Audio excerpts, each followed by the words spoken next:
오늘 이제 계속해서 이제 성경의 파노라마 사무엘 하로 이제 들어가게 되는데요. 이제 사무엘 상에는 이제 세 명의 리더들이 나오죠. 사무엘과 사울 왕과 또 다윗. 아직 그때는 다윗이 왕이 되지 않았기 때문에 다윗, 이 세 사람의 리더들의 모습을 보여주고 있는데, 그래서 사무엘은 어떤 사람이었냐면은 처음과 끝이 한결같은 사람, 늘 변함없이 항상 하나님을 신실하게 섬기는 참 아름다운 믿음을 소유한 그런 리더의 모습을 보여줬고요. 또 사울 왕은 어땠어요? 처음에는 겸손하게 시작을 했어요. 하나님 앞에 정말 겸손하게 정말 믿음 생활 잘하고 하나님께 순종하였는데, 나중에 이제 막 왕이 되고 어깨에 힘이 들어가고 인기가 많아지면서 점점점 자꾸만 하나님과 엇박자가 나는 거예요. 하나님과 같이 보조를 맞춰 가야 되는데 주의 종 사무엘과도 자꾸만 어긋나고, 그러다 결국은 나중에 하나님께 버림을 받는, 시작은 좋았지만은 끝이 좋지 않은 모습으로 끝나는 그런 모습을 보여주고 있죠. 또 마지막에 다윗은 이제 사무엘 상에는 계속 이제 고난당하는 모습으로 이제 나오죠. 사울 왕에게 쫓겨다니면서 동굴에 막 숨기도 하고 광야에서 막 얼마나 고통스러운 시간을 보내지만은 이제 사무엘 하에 와서 드디어 이제 다윗이 사울 왕의 뒤를 이어가지고 이제 왕으로 등극하는 모습을 보게 됩니다. 성경에 보면은 이 사무엘 하하고 또 이제 뒤에 가면은 역대상이 나오는데, 이 사무엘 하와 역대상이 모두 다윗에 대한 이야기로 이제 가득 채워지는 것입니다. 근데 사무엘 하하고 역대상에 차이점이 있다고 한다면요, 이 사무엘 하에는 이 다윗의 좋은 모습만 보여준 것이 아니라, 다윗 왕이니까 좀 이게 부끄러운 모습, 좀 이렇게 수치스러운 모습도 있는데 어지간하면 그걸 좀 덮어주고 좀 가려주면 좋을 텐데, 사무엘 하에서는 그걸 적나라하게 가감없이 다 드러내는 거예요. 다윗이 이런 잘못을 했고 이런 실수를 했고 이런 부끄러운 일을 행했던 것에 대해서 정말 하나도 숨기지 않고 그대로 다 이제 기록하고 있는 것을 보게 됩니다. 근데 반면에 역대상에는 이 다윗의 좀 과오와 부족한 점들, 실수한 점들은 다 이제 좀 묻어두고 다윗의 잘한 면들, 다윗을 칭찬하고 다윗을 높이는 일에만 이제 역대상은 또 그렇게 기록이 되어 있다는 거. 그래서 성경이 이런 것에 대한 균형을 잘 맞추는 거야. 밸런스를 잘 맞춰서 한쪽으로 치우치지 않도록 이제 그렇게 성경이 기록되어 있다는 것을 이제 우리는 볼 수가 있는 것이죠. 그래서 이 다윗이 이스라엘 역사에 참 굉장히 어마어마한 영향을 미친 사람이거든요. 이제 모든 그 사사 시대에 어수선하고 복잡하고 이 모든 정비가 제대로 다 갖춰지지 않았는데, 다윗 시대에 와가지고 모든 체제가 다 갖춰지고 모든 시스템과 모든 조직과 모든 행정과 모든 것들이 안정되게 안정을 이루는 것을 보게 됩니다. 그래서 다윗이 왕이 되기 이전에는 이스라엘이 그야말로 삼류국가의 나라였는데, 이 다윗이 왕이 된 이후에 이 이스라엘이 인류국가의 나라로 우뚝 서게 되는 것을 보게 되는 거거든요.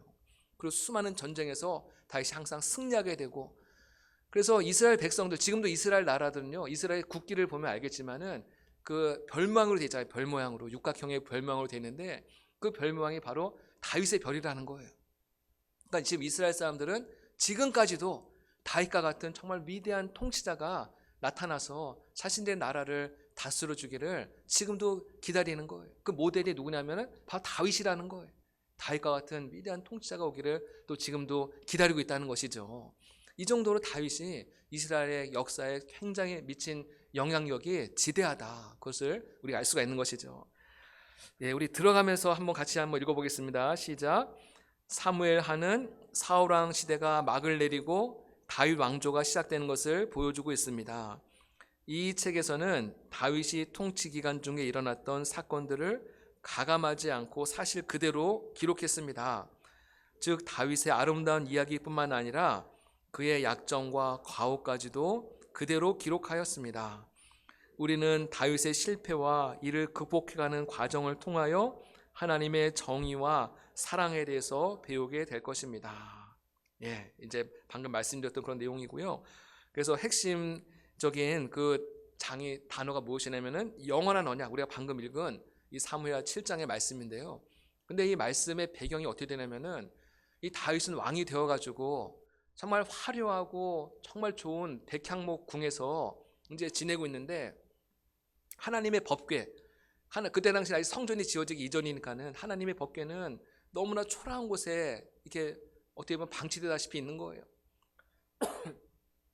다윗 왕이 그 하나님의 법궤가 저렇게 초라한 모습으로 있는 것이 너무나 마음이 아파가지고 내가 하나님을 위해서 성전을 지어야겠다, 이제 그런 마음을 갖게 되죠.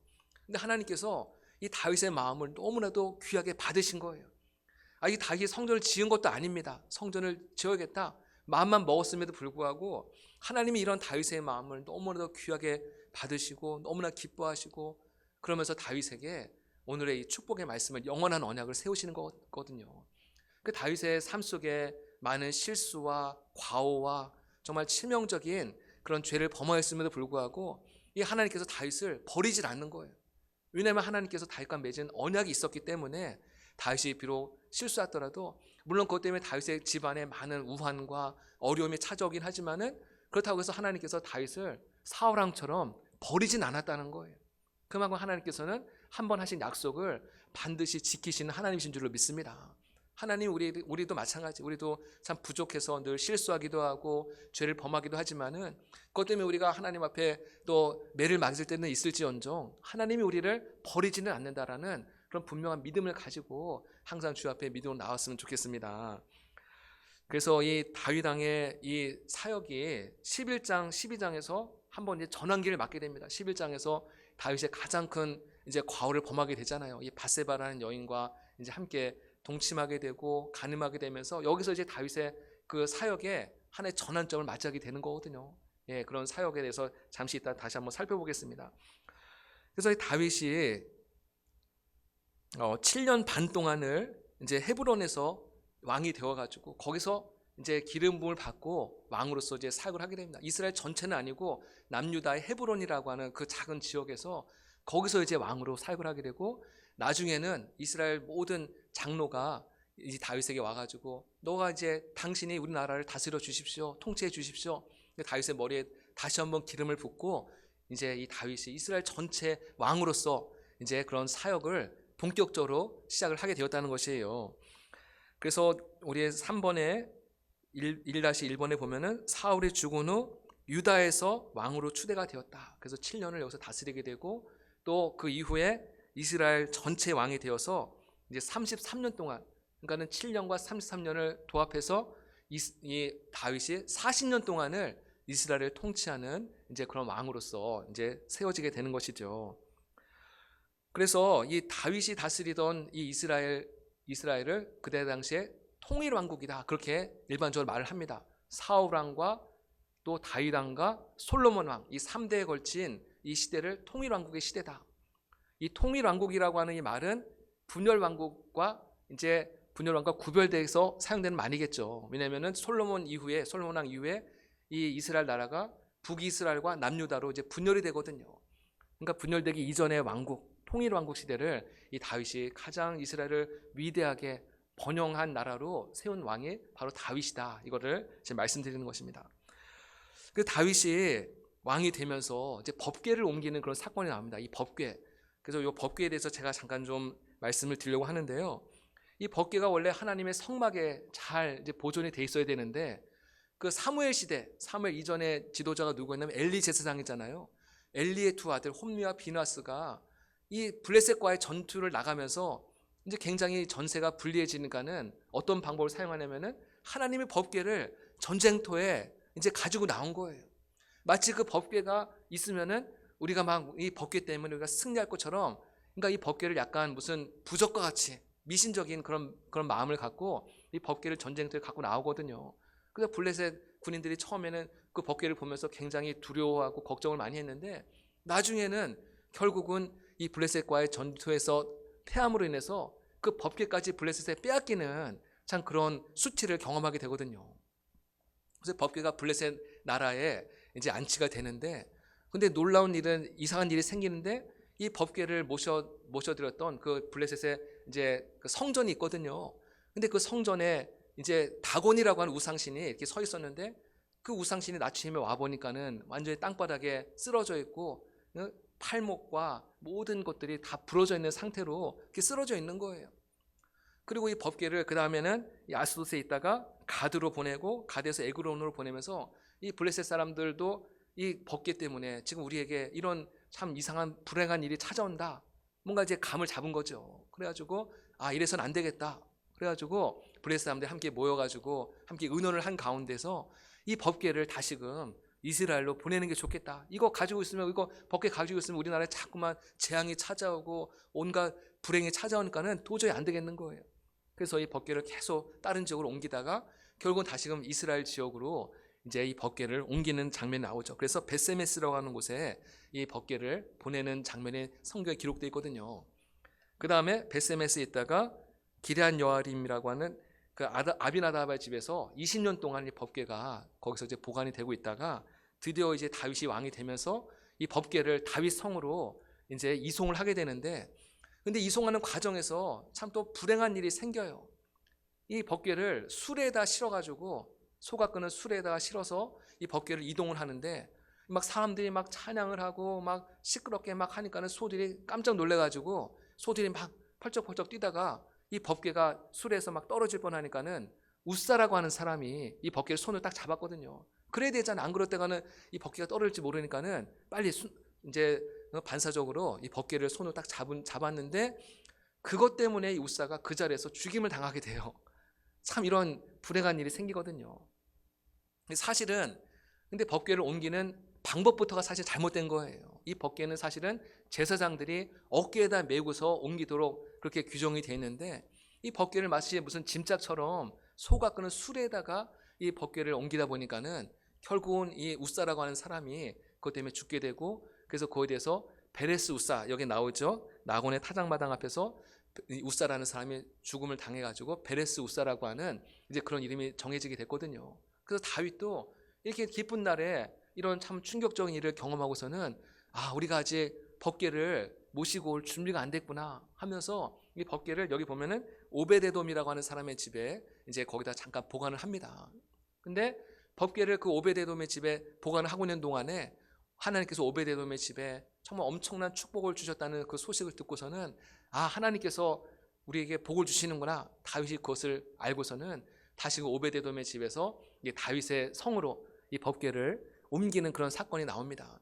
그때 그 유명한 사건 있죠. 다윗이 법궤가 다윗 성전에 들어오는 것이 너무나 기뻐가지고 백성들과 함께 막 찬양을 하고 춤을 추다 어떻게 됐어요? 바지가 벗겨진 것도 모를 정도로, 그 정도로 막 하나님 앞에 열정적으로 춤을 추는 그런 사건이 나오고, 또 이 장면을 이 다윗의 아내이고 또 사울 왕의 딸이었던 미갈이 이 장면을 보면서 이 다윗을 또 막 비난하잖아요. 아니 어떻게 왕이 돼서 그렇게 많은 백성들 앞에서 염치도 없이 그렇게 수치스럽게 이렇게 막 그런 이상한 막춤을 추고 그러냐고 막 이러면서 이 다윗에게 좀 한마디 날리거든요. 또 이것에 대해서 다윗도 그냥 참고 넘어가서는 되는데, 또 아내에게 또 막 서로 이렇게 언쟁이 되면서 결국은 이 미갈이 이제 아이를 갖지 못하고 평생을 그렇게 살다가 죽게 되는 또 이제 그런 또 불행을 겪게 되죠. 이런 스토리들이 이제 계속 진행이 됩니다. 그 다음에 이제 다윗이 이스라엘을 다스리는 동안에 이웃 나라를 이제 굉장히 많이 정복을 했다. 그래서 이스라엘 역사상 가장 최대 영토를 이루었다. 우리 사무엘하 8장과 10장에 보니까는 어디를 가든지 여호와께서 이기게 하시니라.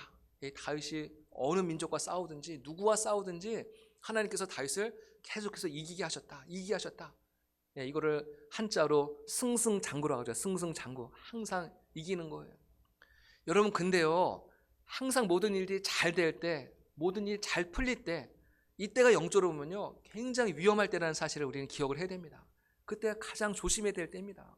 우리가 막 잘 나가고 사람들이 막 박수 쳐주고 인정해주고 어깨가 막 들썩거리고 힘이 들어가고, 이때가 이제 가장 위험할 때인데 아니나 다를까 다윗이 이때 이제 큰 실수를 범하는 거예요. 오늘 이제 그에 대해서 잠시 후에 보겠는데요.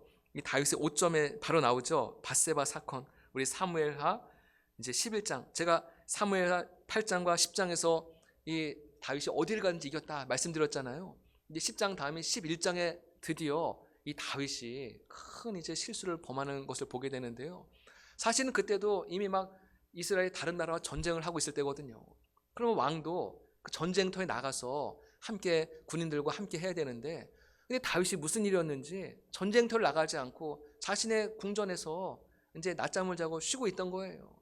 그래서 쉬고 있다가 이제 밖에 나와서 이제 산책을 하고 있는데 저 밑에 어떤 한 여인이 목욕하고 있는 장면을 보게 되는 것이죠. 예, 밧세바라고 하는 여인을 보게 되고 그 여인에 대해서 마음이 끌리면서 그 여인을 성으로 이제 끌어들여서 함께 이제 잠자리를 하게 되고 또 그 다음에 그것으로 끝난 것이 아니라 근데 이 여인이 또 임신을 하게 된 거예요. 또 하필이면 임신하게 됐어요. 그래서 다윗이 자신과 함께 했다는 것을 이제 감추기 위해서 이 밧세바의 남편 우리아라고 하는 정말 충신이에요. 이 우리아는 정말 충성된 그 종인데 이 우리아를 전쟁터에 있는 우리아를 이제 다윗성으로 불러들여서 이제 그 여인과 함께 자신의 아내와 함께 잠자리를 하도록 그렇게 해서 이 임신한 사실이 내 아이가 아니라 이제 이 우리아의 아이라는 것을 이제 그렇게 가장을 하려고 그렇게 이제 작전을 꾸미거든요. 여러분 근데 이 우리아가 이제 전쟁터에 있다가 왔으면은 빨리 집으로 가서 이제 잠자리 했으면요 아무런 문제 없었을 텐데 우리아가 너무나 충성된 종이다 보니까는 자기 집에 가지를 않는 거예요. 그냥 다윗성 주변에서 다른 군인들과 함께 잠자리를 하는 거예요. 지금 내 부하들이 전쟁터에서 지금 어떻게 될지 알지 못하게 저렇게 지금 전쟁터에 나가 있는데 어떻게 내가 집에 가서 편하게 잠을 잘 수 있겠느냐. 정말 충성된 종 아닙니까? 예, 다윗의 입장에서 보면요. 다윗의 입장에서 보면 이게 굉장히 마음에 들질 않는 거예요. 지금 자기 시나리오대로 모든 게 좀 진행이 돼야지 이 죄가 덮어지는데 지금 우리아가 지금 그거를 아는지 모르는지 하여튼간 거기에 자기의 그 시나리오에 지금 자꾸만 어깃장을 놓고 있는 거거든요. 그래서 이 다윗이 우리아를 불러서 우리아에게 편지를 보내서 이제 전쟁터로 보내는데요. 그 편지의 내용이 무엇이냐면은 가장 격렬한 전쟁터에 이 우리아를 보내가지고 이 우리아를 죽게 만들라라는 그런 편지 내용인 거예요. 우리아는 그 내용이 적힌지도 모르고 그 편지를 가지고 이제 군대 장관인 요압에게 그 편지를 그대로 이제 갖다 바치죠. 그래서 결국은 우리아가 가장 맹렬한 전쟁터에 나가서 결국은 전사를 하게 되는 그런 사건이 이제 계속 이어지게 되는 것입니다. 근데 다윗은 완전 범죄를 꿈꾼 거예요. 완전 범죄를. 누가 봐도 이건 정말 완전 범죄 아니겠어요? 그런데 하나님은 어떻게 했어요? 다 보고 계셨다는 거예요. 하나님은 이 다윗에게 모든 것 처음부터 끝까지 모든 것을 다 면밀하게 보고 계셨다는데 거기에 이제 문제가 있는 것이죠. 그래서 하나님께서 이 다윗에게 나단 선지자를 보내가지고 이 다윗의 그 죄를 아주 그냥 그대로 이제 지적하게 하고 다윗이 그 죄를 지적받는 순간에 하나님 앞에 그 자리에서 엎드려서 회개하기 시작을 하죠. 그래서 여러분 시편에 보면요, 시편 51편에 보면은 다윗이 그때 그 사건을 놓고 하나님 앞에 막 눈물로써 하나님 앞에 회개하고 주님 앞에 정말 통곡하면서 회개하는 그런 사건이 기록이 되어 있습니다. 여러분 그래서요 이 다윗이 결국은 이런 간음과 살인의 죄, 본인이 직접 죽인 것은 아니지만은 살인을 지시한 거기 때문에 사실은 다윗이 죽인 것과 마찬가지죠. 그 성경에 보면요 이 음란의 죄에 대해서는 다른 죄에 대해서는 그 죄와 싸워라 이렇게 말씀하고 있는데 특별히 음란의 죄에 대해서는 피하라고 말씀하세요. 음란 앞에서 우리가 피해라. 왜냐하면 그 음란의 죄 앞에서 그것을 이겨낼 수 있는 사람이 아무도 없기 때문에 하나님 그걸 너무나 잘 아시기 때문에 음란의 죄는 피할 것을 말씀하거든요. 그 요셉도 그 이제 남의 집에 갔을 때 거기서 보디발의 집에 갔을 때 그 보디발의 아내가 이 요셉을 막 성적으로 유혹을 하잖아요. 자꾸 막 한쪽 눈을 깜빡깜빡거리면서 요셉을 자꾸만 이제 성적으로 유혹을 하잖아요. 그러니까 그때 요셉이 어떻게 했습니까? 네가 이기나 내가 이기나 뭐 싸워보자. 그게 아니라 어떻게 했어요? 그 자리를 피하잖아요. 그게 성경적인 원리가 그거라는 거예요. 성경에 보니까는 음란을 피하라 그런 말씀이 있거든요. 근데 다윗은 정말 그 음란 앞에 완전히 무너짐으로 인해서 여러분이 쾌락이 주는 기쁨은 잠시간의 즐거움과 기쁨이 있지만요 그것이 가지고 오는 그 후폭풍, 그것을 수습하고 그것을 또 막 마무리하려고 하면요 얼마나 많은 에너지와 얼마나 많은 신경을 써야 되는지 모릅니다. 다윗이 이것 때문에 평생을 얼마나 마음고생하고 얼마나 하나님 앞에 회개 눈물을 많이 흘리지 않습니까? 그리고 그 사건이 또 후대에도 기록이 되어가지고 다윗의 인생의 가장 큰 오점으로 남게 된 것이죠. 그래서 그때 이 밧세바가 다윗 아이를 임신했었잖아요. 근데 이 아이가 결국 이제 태어나자마자 죽게 되는 그 하나님의 어떤 심판을 받게 되는 모습을 보게 됩니다. 이런 일들이 참 이런 어려운 일들이 있었던 것이죠. 근데 두 번째 보면요, 이 다윗의 가정에 또 온갖 불화가 막 찾아오는 것을 보게 됩니다. 이 다윗이 아내가 한 명만 있었던 것이 아니라 그 당시에 왕이다 보니까는 또 이제 여러 이제 아내를 두었거든요. 그러다 보니까는 여러 아내 사이에서 자녀들이 태어났지 않겠습니까? 근데 그 자녀들 안에서 이제 막 별의별 일이 다 일어나는 거예요. 그 암논이라고 하는 아들이 있었는데 이 암논이라는 아들이 다른 이제 공주를 마음에 연모하는 거예요. 사랑하는 거예요. 다말이라고 하는 이 아가씨인데, 근데 이 아가씨를 자기 집에 몰래 들어가지고 이제 음식을 만들게 한 다음에 그걸 꾸며가지고 그렇게 가장을 해가지고 이 다말을 이제 자기 힘으로 억제해가지고 이제 근친상간을 범하게 되죠. 그 다음에 마음에 들지 않으니까는 이 또 다말을 또 버려요. 네, 이런 일들이 막 일어나니까는 이 다말이 얼마나 마음의 상처가 컸겠습니까? 그런데 이 사건에 대해서 다윗이 그 사건을 다 들어서 알고 있었거든요. 그러면 이 암논이라는 이 아들을 어떻게 되겠어요? 벌을 줘야 되잖아요. 이 아들을 분명히 하나님의 법에 따라서 뭐 감옥에 가두든지 뭐 어떻게 하든지 뭐 꾸짖든지 뭔가를 벌을 줬어야 되는데, 근데 다윗이 그냥 거기에 대해서 아무런 벌을 내리지 않고 그냥 넘어가는 거예요. 왜 그랬을까? 다윗 자신이 지은 죄가 있기 때문에 거기에 대해서 뭐라고 말을 할 수가 없는 그런 상황이 된 거죠. 그러니까 내가 죄를 범한 경험이 있으면은 그 죄에 대해서 다른 사람에게 말을 할 수 없게 된다는 거예요. 근데 여기서 그냥 끝났으면 되는데 이 다말에게는 또 친오빠가 있었어요. 압살롬이라고 하는 친오빠가 있었는데 이 압살롬이 자기 여동생이 이렇게 막 성폭행을 당한 것에 대해서 너무 막 화를 참지 못하고 이제 때를 기다리고 있다가 나중에 이 암논을 이제 또 잔인하게 살해하는, 그러니까 이 다윗의 집안에 보면요 정말 이런 별의별 일들이 어마무시한 일들이 끊임없이 자꾸만 일어나는데 그 모든 일들이 일어나게 된 원인이 무엇이냐? 이 다윗이 범한 죄로 인한 하나의 열매라는 것이에요. 성경이 그렇게 말씀하고 있거든요. 근데 압살롬이 자기의 이제 그 암논만 죽인 것이 아니라 압살롬이 나중에는 어떻게 하냐면은 이제 다윗의 왕의 자리까지 넘보게 됩니다. 그래서 백성들에게 마음을 얻게 돼요. 백성들에게 재판을 본인이 중간에 가로채 가지고 백성들에게 마음을 얻게 되고 환심을 사게 되면서 백성들의 마음이 다 압살롬에게 넘어가게끔, 그러니까 굉장히 압살롬이라는 사람이 굉장히 머리가 똑똑하고 수완이 좋고 사람들의 마음을 살 줄 아는 굉장히 어떻게 보면 유능한 지도자죠. 인간적으로 보면요. 근데 중요한 것은 이 다윗의 자리, 아버지의 자리를 넘보고 자기가 왕이 되려고 하는 그런 역모를 꾸몄다는 것입니다. 예, 그래가지고 실제로 쿠데타가 일어나게 되고 다윗과 그 많은 신하들이 도망을 가는 참 안타까운 일이 발생을 하거든요. 그러다 나중에 이 압살롬이 드디어 자기 아버지 다윗을 죽이려고 군대를 이끌고 나갔을 때 거기서 압살롬이 결국은 이제 요압에 의해서 죽임을 당하게 되고, 이로 말미암아서 이 압살롬의 그 모든 이제 쿠데타는 다 끝을 내게 됩니다. 모든 것이 이제 마무리가 되죠. 근데 그 순간에도 이 다윗이 자기 아들 압살롬에 대해서 막 너무나 가슴 아파하면서 막 눈물 흘리는, 그래서 성경에 보면은 내 아들 압살롬아 압살롬아 계속 압살롬의 이름을 부르면서 막 통곡하면서 기도하는 장면이 성경에 나오거든요. 예, 참 이렇게 해가지고 다윗이 그 지은 그 모든 죄에 대해서 이런 많은 어려움을 통해서 다윗이 그 대가를 또 치르게 되는 모습을 보게 됩니다. 그래서 이 죄는 참 무서운 거예요. 그래서 죄에 넘어가지 않도록 늘 자신을 살펴야 될 줄로 믿습니다. 항상 우리에게 많은 유혹과 많은 시험과 많은 죄에 대한 도전이 있지만은 우리가 거기에 넘어지지 않도록, 혹시 넘어졌더라도 빨리 하나님 앞에 회개하고 하나님 앞에 용서를 구할 때 하나님을 또 용서해 주시는 하나님 아니겠습니까?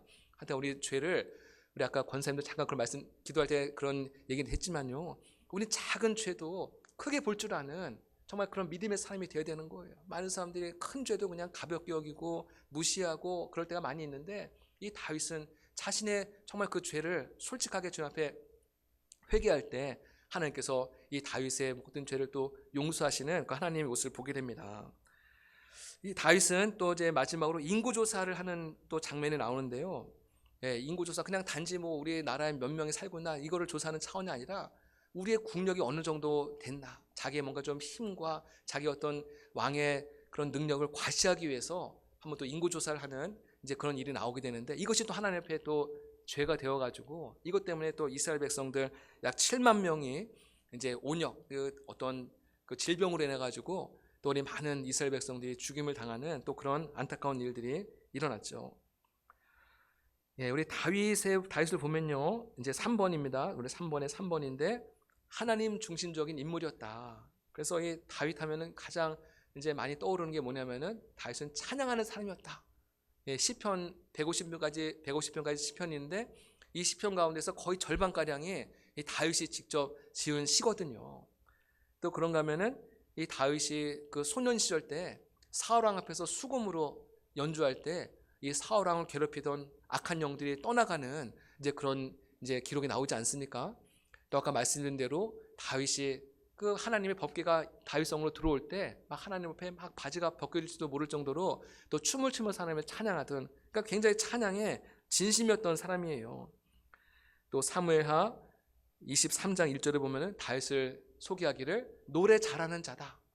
또 역대상에 보면은 다윗이 왕이 된 다음에 어마어마한 규모의 성가대를 또 조직을 합니다. 성가대 찬양하는 사람들을 막 조직을 해가지고 하나님을 찬양하는 일에 굉장히 많은 국력을 쏟아부을 정도로, 그 정도로 하나님을 찬양하는 것을 좋아하고 찬양의 진심이었던 왕이 이 다윗 왕이었다. 하나님 이런 다윗을 기뻐하시는 거죠. 또 지난번에 한번 말씀드렸지만은 이 다윗은 사울 왕을 죽이지 않았다. 사울 왕을 죽일 수 있는 절호의 기회가 두 번이나 왔죠. 사무엘상 24장과 26장 두 번이나 사울 왕을 죽일 수 있는 기회가 왔지만은 하나님께서 기름 부은 자를 내가 손을 대면 안 된다. 어떤 그런 분명한 믿음의 고백으로 이 사울 왕을 살려주는 사건이 두 번이나 이제 나오게 되는 것이죠. 그 다음에 나단 선지자가 이 다윗 왕에 와가지고 이 다윗의 그런 간음과 살인과 이거에 대해서 책망할 때 이 다윗은 변명하거나 회피하거나 또는 왕이니까 왕의 권위로 이 나단 선지자를 누를 수 있잖아요. 무슨 그런 쓸데없는 얘기 하나 하면서 뭐 나단 선지자를 가둘 수도 있고 죽일 수도 있고 얼마나 그럴 수 있는 힘과 권력이 있었지만은 나단 선지자가 그 죄를 정확하게 지적했을 때 이 다윗이 하나님 앞에 그 자리에서 회개했다. 이거는 그만큼 하나님을 경외하는 마음이 있었기 때문에 가능한 거겠죠. 그래서 시편 51편에 보면요, 11절에 시편 51편 11절에 보면 다윗이 하나님 앞에 막 참회의 기도를 올려드리는 가운데서 이제 이런 기도를 합니다. 주의 성령을 내게서 거두지 마소서. 나를 버리지 말아달라는 거예요. 주의 성령을 내게서 거두지 말아달라고.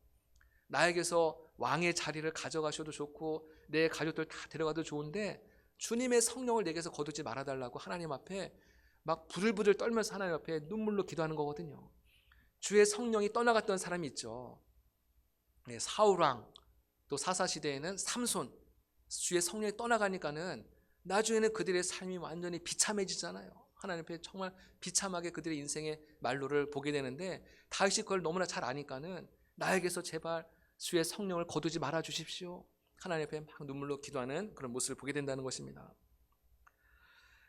그래서 아까 말씀드린 대로 이 다윗과 밧세바의 사이에서 태어난 첫 아들은 이제 결국 하나님께서 데려가셨는데 또 두 사이에서 또 아들이 태어납니다. 그 아들의 이름이 뭐예요?